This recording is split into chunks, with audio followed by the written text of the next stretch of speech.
ചേട്ടാ നിക്ക് നിക്ക്. എന്താടാ?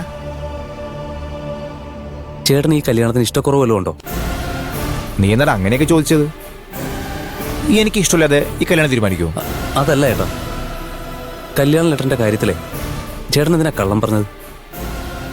എടാ ഞാൻ നോളൊന്നും പറഞ്ഞിട്ടില്ല. നിനക്ക് എന്തിന്റെ കേടാ? നിക്ക് ചേട്ടാ നിക്ക്. മണലാടിന്ന് അമ്പലപ്പള്ളി പോകുന്ന വഴിക്ക് വെള്ളം കയറിയോ? ഞാൻ രാവിലെ ആ വഴിക്കാ വന്നേ. എടാ അത് വെള്ളം കേറിയിട്ടുണ്ടായിരുന്നു.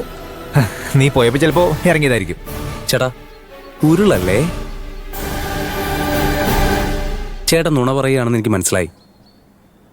അതുകൊണ്ടാ ചേട്ടനോട് ചോദിച്ചത് ഈ കല്യാണത്തിന് എന്തെങ്കിലും ഇഷ്ടക്കുറവുണ്ടോന്ന്. എടാ സത്യത്തില് ലെറ്റർ എൻ്റെ എന്തെങ്കിലും മിസ്സായി പോയി.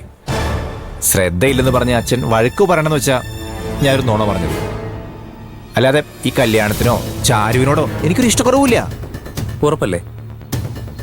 സത്യമാണല്ലോ അല്ലേ? അതേടാ. സോറി ഏട്ടാ, കാക്കോത്തി ഒരു പാവ. അതുകൊണ്ടാ ഞാൻ. എനിക്കറിയാടാ ചാരു ഒരു പാവാണെന്ന്. അതുകൊണ്ടല്ലേ ചെറുപ്പം മുതൽ അവൾ ഇഷ്ടം തോന്നിയത്. ചെറുപ്പം മുതലേ ഇഷ്ടമായിരുന്നോ? എനിക്ക് ചാരുവിനെ ചെറുപ്പം തൊട്ട് ഇഷ്ടമുണ്ടായിരുന്നു. സത്യം? അതേടാ. അതെ, നിനക്കറിയാലോ നമ്മുടെ അമ്മേനെ. എനിക്ക് ചാരുവിനെ ഇഷ്ടമാണെന്ന് അറിഞ്ഞു കഴിഞ്ഞാലേ അമ്മ എങ്ങനെ റിയാക്ട് ചെയ്യുന്ന അറിയില്ലല്ലോ. അതുകൊണ്ട് ഞാനതാരോട് പറഞ്ഞില്ല. പിന്നെ അച്ഛനായിട്ട് കല്യാണം തീരുമാനിച്ചപ്പോ അമ്മയെ പേടിച്ചാ എനിക്ക് ഇഷ്ടമില്ലെന്നൊക്കെ ഞാൻ പറഞ്ഞത്. സത്യമാണല്ലോ. ആടാ. Yes, I am very happy.